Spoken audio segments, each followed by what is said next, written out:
ಫೆಂಗಲ್ ಸೈಕ್ಲೋನ್ನಿಂದ ದಕ್ಷಿಣ ಭಾರತದ ರಾಜ್ಯಗಳಲ್ಲಿ ಅಲ್ಲೋಲ ಕಲ್ಲೋಲ ಸೃಷ್ಟಿಯಾಗಿದೆ. ತಮಿಳುನಾಡಿನಲ್ಲಂತೂ 16 ಸಾವುಗಳಾಗಿವೆ. ಚಂಡಮಾರುತದ ಹೊಡೆತಕ್ಕೆ ಭೂಮಿ ಬಾಯ್ಬಿಟ್ಟಿದೆ. ಕಲ್ಲು ಬಂಡೆಗಳು ಮನೆಗಳ ಮೇಲೆ ಉರುಳಿ ಬಿದ್ದಿವೆ. ಕರ್ನಾಟಕದಲ್ಲಂತೂ ಫೆಂಗಲ್ ಆರ್ಭಟಕ್ಕೆ ಸಾವಿರಾರು ರೈತರ ಬದುಕೆ ಮುಳುಗಿ ಹೋಗಿದೆ.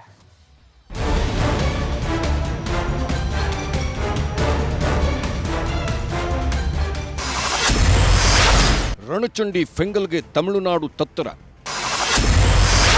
ಭೂಕುಸಿತಕ್ಕೆ 16 ಸಾವು ನೋವು. ದಕ್ಷಿಣ ಭಾರತದ ರಾಜ್ಯಗಳಲ್ಲಿ ನರಕ ತೋರಿಸುತ್ತಿರುವ ಫೆಂಗಲ್ ಸೈಕ್ಲೋನ್ ತಮಿಳುನಾಡನ್ನ ಹಿಂಡಿ ಹಿಪ್ಪೆ ಮಾಡುತ್ತಿದೆ. ತಿರುವಣ್ಣಾಮಲೈನಲ್ಲಿ ಯಮನ ರೂಪದಲ್ಲಿ ಬಂದೆರಗಿದ ಗುಡ್ಡದ ಭೂತ 7 ಜನರನ್ನ ಬಲಿ ಪಡೆದಿದೆ.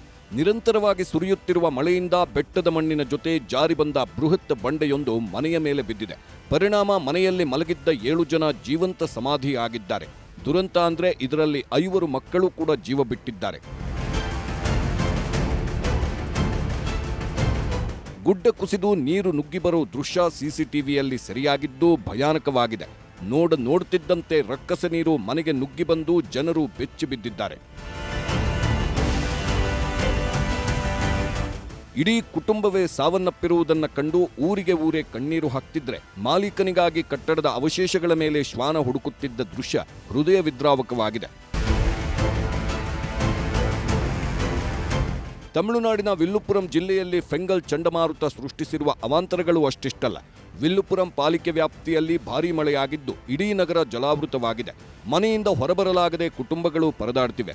ಜನರಿಗೆ ಕುಡಿಯಲು ನೀರು, ತಿನ್ನಲು ಅನ್ನವಿಲ್ಲದೆ ಕಂಗಾಲಾಗಿದ್ದಾರೆ. ಹಲವು ಮನೆಗಳು ನೆಲಸಮವಾಗಿವೆ. ನೀರಿನ ರಭಸಕ್ಕೆ ವಾಹನಗಳು ಪಲ್ಟಿ ಹೊಡೆದಿವೆ. ಇಷ್ಟೇ ಅಲ್ಲ, ಡ್ರೋನ್ ಕ್ಯಾಮೆರಾದಲ್ಲಿ ಸೆರೆಯಾಗಿರುವ ಈ ದೃಶ್ಯ ನೋಡ್ತಿದ್ರೆ ವಿಲ್ಲುಪುರಂ ಪರಿಸ್ಥಿತಿ ಹೇಗಿದೆ ಅನ್ನೋದು ಗೊತ್ತಾಗುತ್ತೆ. ಕೆರೆಗಳು, ನದಿಗಳು ತುಂಬಿ ಉಕ್ಕಿ ಹರಿಯುತ್ತಿದ್ದು ಸಾವಿರಾರು ಎಕರೆ ಬೆಳೆ ಸರ್ವನಾಶವಾಗಿದೆ. ರೈತ ಕಣ್ಣೀರು ಹಾಕ್ತಿದ್ದಾನೆ. ವಿಲ್ಲುಪುರಂನ ಚೆಟ್ಟಿಕುಪ್ಪಂ ಗ್ರಾಮದ ಕೆರೆ ತುಂಬಿ ಹರಿದ ಪರಿಣಾಮ ಚೆನ್ನೈ ಪುದುಚೇರಿ ಪೂರ್ವ ಕರಾವಳಿ ರಸ್ತೆ ಜಲಾವೃತಗೊಂಡಿದೆ.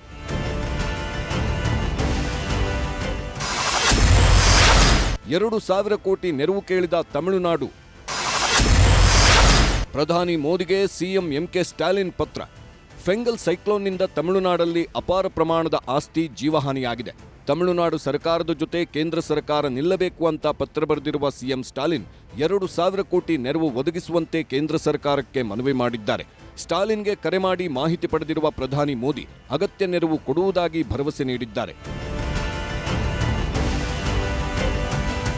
ಮರಕ್ಕನಂ ಸೇರಿ ಹಲವೆಡೆ ಪ್ರವಾಹ ಪೀಡಿತ ಪ್ರದೇಶಗಳಿಗೆ ಭೇಟಿ ನೀಡಿದ್ದ ಬಿಜೆಪಿ ರಾಜ್ಯಾಧ್ಯಕ್ಷ ಅಣ್ಣಾಮಲೈ ಸಂತ್ರಸ್ತರ ಸಮಸ್ಯೆಗಳನ್ನು ಆಲಿಸಿದ್ರು.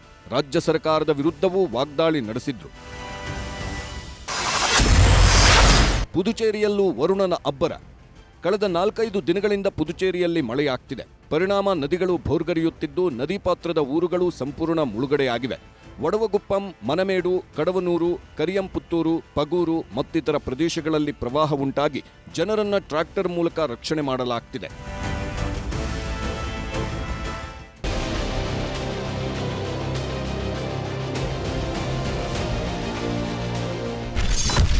ಕರ್ನಾಟಕದಲ್ಲಿ ಫೆಂಗಲ್ ಅಬ್ಬರಕ್ಕೆ ನಲುಗಿದ ಜನ.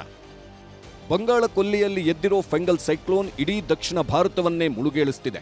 ತಮಿಳುನಾಡಿನ 30ಕ್ಕೂ ಹೆಚ್ಚು ಗ್ರಾಮಗಳನ್ನೇ ಮುಳುಗಿಸಿದೆ. 9ಕ್ಕೂ ಹೆಚ್ಚು ಜನರನ್ನ ಬಲಿ ಪಡೆದಿದೆ. ಸಾವಿರಾರು ಜನರ ಬದುಕನ್ನ ಬೀದಿಗೆ ತಳ್ಳಿದೆ. ಇನ್ನೂ ರಣವೇಗದಲ್ಲಿ ಬೀಸ್ತಿರೋ ಬಿರುಗಾಳಿಗೆ ಅರ್ಧಕ್ಕರ್ಧ ಕರ್ನಾಟಕ ಕಂಗಾಲಾಗಿ ಹೋಗಿದೆ. ಮೈ ಕೊರೆಯೋ ಚಳಿಯ ಮಧ್ಯೆ ವರುಣದೇವ ಬಿಟ್ಟೂ ಬಿಡದಂತೆ ಅಬ್ಬರಿಸ್ತಿದ್ರೆ ಹೊಲ ಗದ್ದೆ ಮತ್ತೆ ಮುಳುಗಿ ಹೋಗಿವೆ. ಬೆಳೆಗಳೆಲ್ಲ ಕಟಾವಿಗೆ ಬಂದ ಹೊತ್ತಲ್ಲಿ ಮತ್ತೆ ಮಾಯದ ಮಳೆಯಾಗ್ತಿದ್ದು ಅನ್ನದಾತರು ಅಕ್ಷರಶಃ ಕಂಗಾಲಾಗಿ ಹೋಗಿದ್ದಾರೆ. ಕೊಪ್ಪಳದಲ್ಲಿ 100 ಎಕರೆಯಲ್ಲಿ ಬೆಳೆದ ಜೋಳದ ಬೆಳೆಯನ್ನ ಇನ್ನೇನು ಕಟಾವು ಮಾಡಬೇಕು ಅಂದ್ಕೊಂಡವರಿಗೆ ಮಳೆರಾಯ ಶಾಕ್ ಕೊಟ್ಟಿದ್ದಾನೆ. ಕುಕನೂರು, ಕುಷ್ಟಗಿ, ಯಲಬುರ್ಗಾ, ಕನಕಗಿರಿ ಸೇರಿದಂತೆ ಹಲವು ತಾಲೂಕಿನಲ್ಲಿ ಮೆಕ್ಕೆಜೋಳ ಹೊಲದಲ್ಲೇ ಮೊಳಕೆ ಒಡೆಯುವುದಕ್ಕೆ ಶುರುವಾಗಿದೆ. ಬಳ್ಳಾರಿ ಜಿಲ್ಲೆಗೂ ಚಂಡಮಾರುತದ ಎಫೆಕ್ಟ್ ತಟ್ಟಿದೆ. ಗಾಳಿ ಮಳೆಗೆ ಸಿರುಗುಪ್ಪ, ಕಂಪ್ಲಿ, ಬಳ್ಳಾರಿ ತಾಲೂಕು ಸೇರಿದಂತೆ ಹಲವು ಕಡೆ ಭತ್ತದ ಬೆಳೆ ನೆಲಕಚ್ಚಿದೆ. ಈ ಬಾರಿ ಮೊದಲೇ ಭತ್ತದ ಬೆಲೆ ಕುಸಿದಿದೆ. ಅಂಥದ್ರಲ್ಲಿ ಇರೋ ಅಲ್ಪ ಸ್ವಲ್ಪ ಬೆಳೆಯೂ ನೆಲಕಚ್ಚಿದ್ದು ರೈತರ ಪಾಲಿಗೆ ಗಾಯದ ಮೇಲೆ ಬರೆ ಎಳೆದಂತಾಗಿದೆ. ರಾಯಚೂರು ಜಿಲ್ಲೆಯಲ್ಲೂ ಮಳೆರಾಯ ದೊಡ್ಡ ಅವಾಂತರವನ್ನೇ ಸೃಷ್ಟಿ ಮಾಡಿದ್ದಾನೆ. ದಿಢೀರ್ ಸುರಿಯುತ್ತಿರೋ ಗಾಳಿ ಮಳೆಗೆ ಭತ್ತದ ಬೆಳೆಗಳೆಲ್ಲ ಮಣ್ಣು ಪಾಲಾಗಿದ್ದು ಪರಿಹಾರಕ್ಕಾಗಿ ರೈತರು ಸರ್ಕಾರದತ್ತ ಕೈಚಾಚಿದ್ದಾರೆ.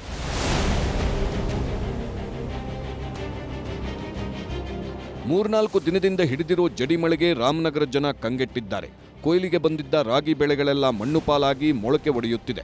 ಜಿಲ್ಲೆಯಲ್ಲಿ 74,000 ಹೆಕ್ಟೇರ್ ಪ್ರದೇಶದಲ್ಲಿ ರಾಗಿ ಬೆಳೆ ಬೆಳೆಯಲಾಗಿದೆ. ಇದರಲ್ಲಿ ಚನ್ನಪಟ್ಟಣ, ಮಾಗಡಿ, ಕನಕಪುರ, ಹಾರೋಹಳ್ಳಿ ಭಾಗದಲ್ಲಿ 30 ಎಕರೆಯಷ್ಟು ರಾಗಿ ಬೆಳೆ ಸರ್ವನಾಶವಾಗಿದೆ. ಇನ್ನು ಮಂಚನಬೆಲೆ ಜಲಾಶಯದ ಬಳಿ ಬಿಡದಿ ಮಾಗಡಿ ಸಂಪರ್ಕ ಕಲ್ಪಿಸುವ ತಾತ್ಕಾಲಿಕ ಸೇತುವೆ ಬಿರುಕು ಬಿಟ್ಟಿದ್ದು ಜನ ಕಂಗಾಲಾಗಿದ್ದಾರೆ. ಒಂದು 20-25 ಎಕರೆ ಇಲ್ಲಿ ನಾವು ನಮ್ಮ ಏರಿಯಾದಲ್ಲಿ ರಾಗಿ ಹಾಕಿದ್ದು. ಕಟಾವು ಮಾಡೋದು ಎಲ್ಲ ಕೆಳಗೆ ಹಾಕಿದ್ದೀವಿ. ಮಳೆ ಎಲ್ಲ ಮಳೆ ಬಂದು ಹೋಗ್ಬಿಡ್ತು. ಇವಾಗ ಏನು ಮಾಡೋಕ್ಕಾಗತ್ತೋ ಸಹ ಹಿಂಗಾಗ್ಬಿಡ್ತಲ್ಲ. ಏನಾರ ಪರಿಹಾರ ಕೊಡ್ಲಿ ಅಂತ ನಾವು ಕೇಳ್ಕೋಬೇಕಷ್ಟೇ. ಮುಂಗಾರು ಹಿಂಗಾರು ಮಳೆಗಿಂತ ಫೆಂಗಲ್ ತೂಫಾನ್ ಅಬ್ಬರವೇ ಜೋರಾಗಿದೆ. ಜೋರು ಮಳೆ ಇಲ್ಲದೆ ಇದ್ರೂ ಜಿಟಿ ಮಳೆಗೆ ಮಂಡ್ಯದ ಚಿಕ್ಕೋನಹಳ್ಳಿ ಗ್ರಾಮಸ್ಥರು ನಲುಗಿ ಹೋಗ್ತಿದ್ದಾರೆ. ಕಟಾವು ಮಾಡಿ ಒಣ ಹಾಕಿದ್ದ ಬೆಳೆಯೆಲ್ಲ ನೀರಲ್ಲಿ ತೇಲಾಡುತ್ತಿದೆ.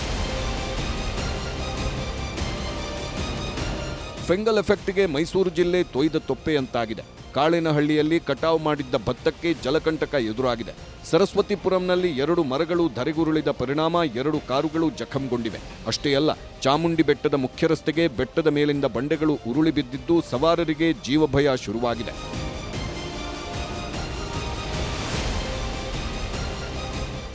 ಮನೆಗೆ ಫಸಲು ತರಬೇಕು ಅಂದ್ಕೊಂಡಿರೋ ಹೊತ್ತಲ್ಲೇ ಫೆಂಗಲ್ ಚಂಡಮಾರುತ ಒಕ್ಕರಿಸಿದೆ.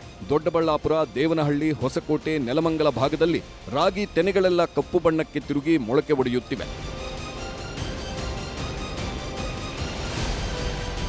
ಕೋಲಾರ ಜಿಲ್ಲೆಯಲ್ಲೂ ಬಿಟ್ಟು ಬಿಡದೆ ಮಳೆಯಾಗ್ತಿದೆ. ರಾಗಿ, ಅವರೆಕಾಯಿ, ಟೊಮೆಟೊ, ಹೂಕೋಸು ಬೆಳೆಗಳೆಲ್ಲ ಸರ್ವನಾಶವಾಗಿದೆ.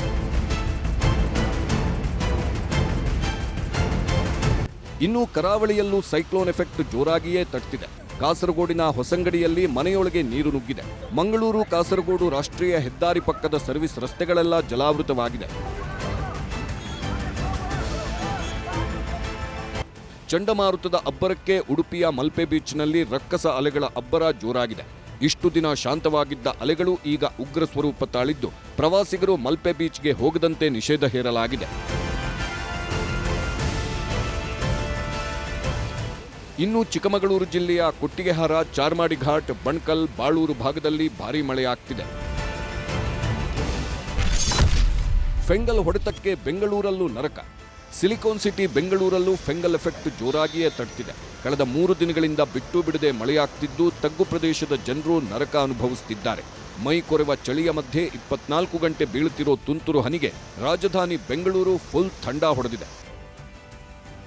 ಇವತ್ತಿನಿಂದ ಸೈಕ್ಲೋನ್ ಅಬ್ಬರವು ತಗ್ಗಲಿದ್ದು ಮಳೆ ಪ್ರಮಾಣವೂ ಕ್ರಮೇಣ ಕಡಿಮೆಯಾಗಲಿದೆ. ವರುಣನ ಆರ್ಭಟಕ್ಕೆ ತತ್ತರಿಸಿ ಹೋಗಿದ್ದ ತಮಿಳುನಾಡಿನ ಕೃಷ್ಣಗಿರಿ ಜಿಲ್ಲೆಯಲ್ಲೀಗ ಮಳೆ ನಿಂತಿದೆ. ಪ್ರವಾಹದ ಅವಾಂತರ ಮುಂದುವರೆದಿದ್ದು ರಕ್ಷಣಾ ಕಾರ್ಯ ಭರದಿಂದ ಸಾಗ್ತಿದೆ. Bureau report, news 18.